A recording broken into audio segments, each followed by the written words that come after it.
Então vamos lá? Uma única pergunta que eu vou te fazer e quero que você me responda na cabeça primeiro, antes da gente continuar esse vídeo. Se você tivesse que chutar uma única característica que está presente na maior parte das pessoas que conseguiram construir fortunas com a própria mão ali mesmo, que vieram do zero, qual característica seria essa? Essa foi a pergunta que um time de psicólogos se fez e eles publicaram um estudo bem completo nesse sentido. A principal característica que eles defenderam aqui, né, eu vou juntar 3 pesquisas para fazer esse vídeo aqui, eu vou deixar as 3 pesquisas aqui na descrição. O primeiro critério que eles acreditam que são o principal nesse estudo de personalidade com indivíduos de alto patrimônio, eles mostraram que essas pessoas têm uma maior tolerância a riscos. Então é o seguinte, essa pessoa não se sente tão incomodada com tomar um risco, ela consegue dormir de certa forma mais tranquila, ela consegue continuar a vida dela, mesmo quando ela está tomando uma decisão que ela sabe que pode ser arriscada. Então, sabe aquela ideia de mudar de emprego? Essa pessoa tem uma tranquilidade maior. Sabe aquela ideia de tomar um movimento na empresa dela que faz, né, deixa a empresa um pouco mais exposta? Essa pessoa consegue tomar esse tipo de risco. É claro que os altos riscos não vêm necessariamente vinculados a altos retornos, mas quando a gente olha essa coragem de investir em negócios incertos ou oportunidades inovadoras e assumir riscos financeiros, fez com que essas pessoas fossem mais capazes também de gerar valor. Em outras palavras, a pesquisa diz literalmente, quem enriquece jovem geralmente não evita riscos e sim gerencia esses riscos de forma estratégica buscando autocrescimento. Parece um pouco óbvio, mas me surpreendeu bastante, porque do meu ponto de vista, eu sou uma pessoa, na minha opinião, altamente conservadora. E aí, quando eu fiz um autoexame aqui agora, para entender, eu descobri que não, né? Eu pedi demissão muito cedo do trabalho, larguei a faculdade no momento que achava. Só que na minha cabeça, eu estava tomando essas decisões muito mais pensando em evitar um risco do que em tomando risco de fato. Eu tinha mais medo, por exemplo, de me tornar um professor e ficar frustrado lá na frente, porque aquilo não ia me dar a quantidade de dinheiro que eu queria ganhar, porque aquilo não ia me dar o padrão de vida que eu queria, do que de fato tomando um risco. Quando eu larguei o meu emprego, eu considerava que aquela empresa estava indo pro buraco, eu não considerava que aquela empresa era guiada por pessoas que sabiam o que estava fazendo. Então, na minha cabeça, eu estava evitando o risco. Mas aí, na hora que eu li isso aqui, eu acho que de fato fez muita diferença, né? Tem um vídeo contando minha história aqui, eu nunca fui filhinho de papai, não, eu estudei escola pública no primeiro ano do ensino médio, né? Depois estudei um pouco em escola conveniada, minha mãe não pagou a mensalidade, só paguei depois de adulto, inclusive ficou atrasado, me cobrava um boleto e tal, mas nunca passei fome, nem nunca tive história triste não, né? Vivi num bairro pobre, sim, chama Santo Hilário, tá aqui, ó, põe as fotinhas aí do Santo Hilário em Goiânia,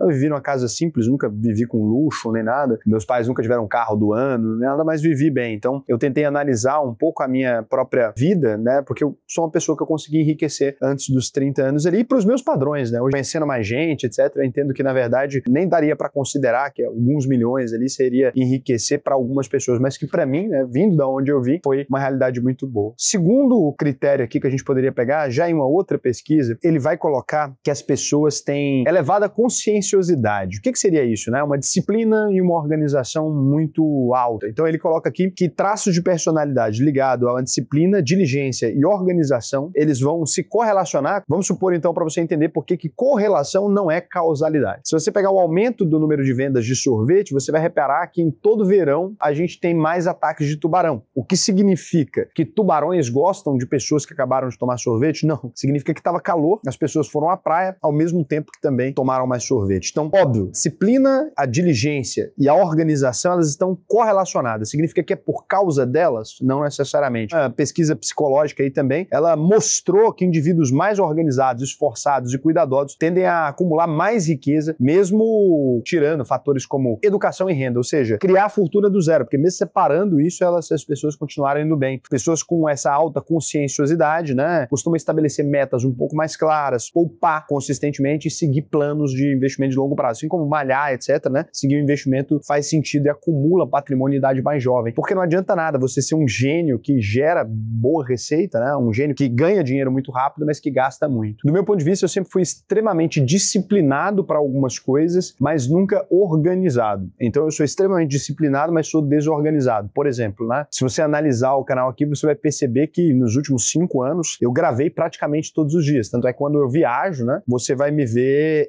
gravar todos os dias ali. Mas eu não me organizo, por exemplo, para deixar esses vídeos na gaveta e deixar isso daqui. Eu prefiro fazer as coisas com disciplina todos os dias. Eu estou todos os dias, por exemplo, que eu estou na cidade, estou sempre no escritório, né? Eu me vejo muito mais disciplinado do que organizado. As coisas ao meu redor, eu não costumo deixar muito organizado, eu não tenho muito interesse nisso. Eu passo muitas horas estudando, então vou bagunçando as coisas e tal. Mas, de fato, a disciplina foi um traço importante da minha personalidade, porque eu passava sempre todos os dias estudando. Eu estudo todos os dias da minha vida desde que eu tenho, sei lá, 14 anos de idade, né? Os temas foram mudando, mas o estudo, ele permaneceu como uma das principais áreas da minha vida até hoje. Eu passo mais de 1 hora por dia, 2, às vezes, lendo ali. Me policio muito pra, às vezes, parar, porque eu tenho a mania de fazer a mesma coisa do mesmo jeito todos os dias. Então, esse é um ponto que eu concordo e que teve a ver com a minha vida. Mas eu queria também que vocês comentassem aqui, você que conseguiu enriquecer antes dos 30, comenta aqui também a sua opinião, porque eu não queria que virasse um vídeo sobre mim. Eu só peguei e fiz essa comparação pra gente poder ver, sabe, concordo, não concordo. E também tô usando a minha métrica, né? Enriquecer pro meu padrão, que não significa que é enriquecer pro mundo. Quem ganhou 1 bilhão, por exemplo, os meninos da Brex ali e tal, poderiam dizer muito mais, né? Eu ainda não sou bilionário. Devo ficar, tá? Devo ficar nos próximos anos, mas ainda não sou bilionário, então tô aqui tentando fazer as vezes de alguém que acumulou certa fortuna, mas muito pouco ainda perto do que algumas pessoas chegaram aí. Terceiro critério aqui da mesma pesquisa, a gente vê estabilidade emocional ou baixo neuroticismo, né? Pessoas que têm um equilíbrio emocional, uma resistência maior ao estresse, né? Isso também está associado aqui aos resultados financeiros nessa outra pesquisa, e que é bem parecida com a autotolerância ao risco, né? Parece que é uma propensão menor à ansiedade, instabilidade emocional ou agir de maneira impulsiva, acaba se correlacionando. Nesse sentido aqui, de fato, eu tenho uma estabilidade emocional muito grande. Independente do que aconteça aqui, eu consigo pensar de cabeça muito fria, eu durmo muito bem, não tem problema, mesmo se eu tenho um compromisso gigantesco no outro dia, para mim não faz muita diferença, eu nunca me vi ansioso. As pessoas perguntam, você nunca teve uma crise de pânico, de ansiedade e tudo, você nunca deu um burnout, eu nunca tive esse tipo de coisa, eu sou sempre muito calmo, assim. As coisas mais associadas a estresse que eu já tive, assim, foi desenvolver aquela dermatite, aquilo ali me dá um pouquinho, eu fico um pouquinho de coceira quando eu tô muito estressado, né? Vocês devem ter visto algumas vezes, aparece uma manchinha na minha camiseta, assim, de caspa, né? Disso, isso me dá um estresse, assim, mas quando eu tô muito estressado mesmo, é uma válvula de escape, mas no limite, assim, do estresse absurdo, é o meu máximo, assim. E ao mesmo tempo eu consigo trabalhar tranquilamente, nunca foi uma coisa que tirou meu sossego, eu nunca me senti, assim, extremamente incapaz quando eu tô ansioso, alguma coisa, as pessoas ficam roendo unha e tal. Eu sempre fui um cara bem mais tranquilo, né? Mesmo nos piores dias da minha vida, assim, o dia que minha mãe faleceu, o dia que meu pai faleceu, normalmente sou eu que organizo as coisas pra minha família, tipo, de velório e tal. Eu sempre fui muito tranquilo com essas coisas, eu não costumo me assombrar, né? Eu que ligo pra dar notícia ruim pros meus irmãos e tal, sempre foi normalmente uma característica mais minha, porque realmente eu tenho uma capacidade boa de pensar durante períodos de muita pressão, até com os meus sócios também é a mesma coisa, né? Então, durante períodos de muita pressão, etc.,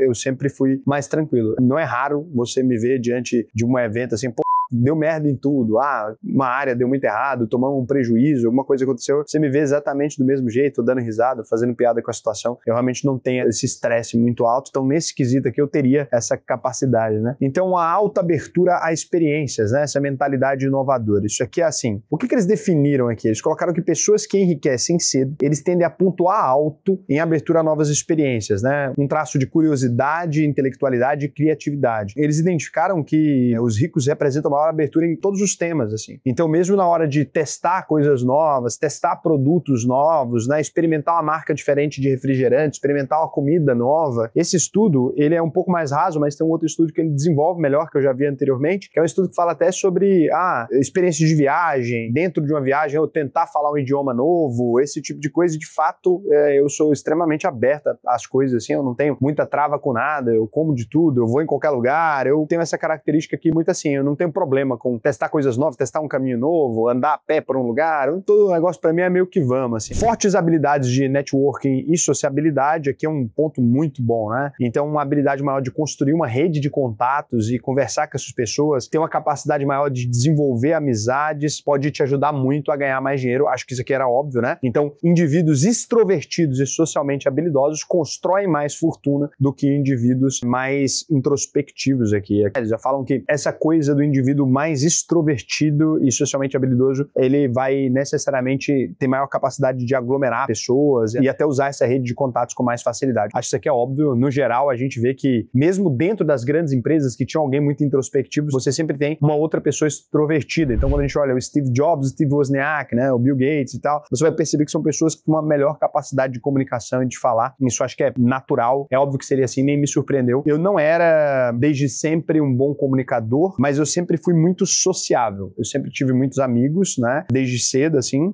E sempre fui daquelas pessoas que aglomeravam um grupo de pessoas. Uma coisa que minha mãe achava engraçado, por exemplo, na minha infância, era eu com um monte de criancinha, né, em volta e tal. Eu sempre fui muito sociável. Eu sempre fiz amizade com as pessoas. Eu nunca fui aquela pessoa que esperei o contato. Eu sempre fui a pessoa que gerei o contato. Os meus amigos todos foi eu que fui atrás. As meninas que eu tive relacionamento, mesmo antes de ser um bom comunicador, eu já era comunicativo, apesar de ser mal nisso, mas o resto eu fui adquirindo mesmo com isso tudo. Espírito empreendedor e iniciativa própria também, já é da mesma pesquisa, mas assim, eles falam que a maior parte das fortunas foram construídas, mas o que eles não detalham aqui é, eu posso ter construído 99% da minha fortuna, mas se eu já comecei com 10 milhões de dólares, é muito diferente de alguém que começou com 10 mil reais, né? Então esse dado assim, falar que os empreendedores têm iniciativa própria, visão de negócio, execução de ideia, parece ser uma coisa mais repetitiva, assim. Aí vem estudo financeiro e hábitos monetários saudáveis, ou seja, gasta menos do que ganha, investe desde o começo, né, e tal, evita endividamento, que é o óbvio, né? Você não vai conseguir acumular dinheiro se não for assim. Isso aqui é bem óbvio mesmo. E por último, cara, não dá para descartar em sétimo lugar, alto nível educacional. Então, embora existam diversas exceções, a gente tem aqui dados populacionais que mostram a diferença que faz. Famílias com diploma universitário têm muito mais dinheiro do que aquelas que não têm. Por exemplo, 464 mil dólares versus 38 mil dólares, né? Então, a educação, né, ela costuma fazer uma diferença gigantesca no mundo todo. Então, toda vez que você vê esses coaches falando, larga a faculdade, sei lá o quê, né? E olha que você tá falando aqui com um cara que de fato largou a faculdade. Mas toda vez que você vê esses caras falando isso, na prática eles estão mentindo, porque se você pega os dados, qualquer pessoa que não fez a faculdade ou que largou a faculdade acaba sendo exceção quando a gente compara com quem realmente fez ela até o final. Então, o nível educacional, ele pesa e muito na hora que a gente está falando da construção de patrimônio. Essas são as 7 características que a gente encontrou aqui, né? É claro que a educação financeira, ela vai contar muito, e a gente vive num país onde estudar é considerado uma coisa menor, né? É considerado como se eu fosse júnior, assim. É engraçado que o Brasil tem isso. Quando você viaja para a Alemanha, quando você viaja para a França, aqui nos Estados Unidos e tal, você vai perceber pessoas adultas o tempo todo dentro de sala de aula. Hoje eu estava dentro da sala de aula, em Wharton estava dentro da sala de aula também. Todo lugar que eu vou, tô aqui em Boston, né? E me educando. Então, tô aqui estudando, você vê um monte de gente mais velha, todo mundo aprendendo, pessoal com 50 anos, 60 anos aprendendo, e isso é bem visto, né? É uma pessoa que estuda bem vista. No Brasil, parece que se eu tiver que sentar numa sala para aprender com alguém mais jovem do que eu, significa que eu fracassei, né? Eu deveria saber de tudo. Eu trabalho todos os dias para não deixar essa mentalidade me contaminar. Se você não é assim, se você quiser aprender a investir, quiser estudar comigo, eu te convido, né? Para entrar aí na nossa escola, é a UVP, clica no botão Faça sua análise de perfil, preenche o questionário até o final. A gente tem um treinamento de 8 semanas, que vai desde o mais básico até o mais avançado, né? E se você quiser, depois de terminar o treinamento, Raul, eu quero ir muito avançado, eu quero ir para análise de empresas ali dentro do balanço, você tem as aulas técnicas. Raul, eu quero ir mais avançado ainda, eu quero ir para uma aula de geopolítica, depois de concluir esse básico de investimento, tem também. Raul, eu dei saída fiscal, eu quero saber sobre mercados de outros países e tudo, tem também a UVP Internacional, tem análise setorial, né? Tem plataforma, tem tudo aqui, então a UVP realmente trabalha com isso. Se você quiser ir lá e preencher o questionário, para mim vai ser um prazer te ensinar a investir no Brasil e no mundo todo. E eu vou verificar aqui se vocês deixaram algum comentário legal no último vídeo. Vai me desculpando aí pela barba, não trouxe barbeador, né? Ficou meio estranho, tô achando que vou ter que tirar inteiro, porque tá meio estranho aqui. Fernando Vieira, 3416, uma dúvida, a UVP tá batendo a Selic? Então, o UVP 11, né, que é esse ETF aí, eu acho que não é a UVP bater a Selic, né? Os alunos da UVP batem a Selic com determinada tranquilidade, né? E o UVP 11, ele tem pouco tempo de existência, então assim, ele tá oscilando muito, né? Nesse mês, por exemplo, subiu 6,08%, aí no mês passado caiu 3%, então é renda variável, não tem nada a ver comparar com o Selic, né? Tem que tomar cuidado, Fernando, para você não comparar ovos com laranjas, né? Não tem nada a ver uma coisa com a outra, mas tem pouquíssimo tempo, não dá para saber. A estratégia de longo prazo é uma estratégia que precisa esperar ao longo prazo. Então, o UVP11 pode ser avaliado daqui a 10 anos, né? Agora, quando você volta o track record, sim, claro, né? Bateu, mas ele deveria ser comparado ao Ibovespa e não à Selic. Não estou no nível de entrar na UVP, mas gostaria de investir através da plataforma. Até conseguir patrimônio suficiente para ser aluno. É possível? Não. A UVP é só para alunos ou membros, né? Ou seja, os membros da consultoria, os membros da casa UVP, os membros dos outros produtos. Mas não, sem ser aluno ou sem ser membro é impossível.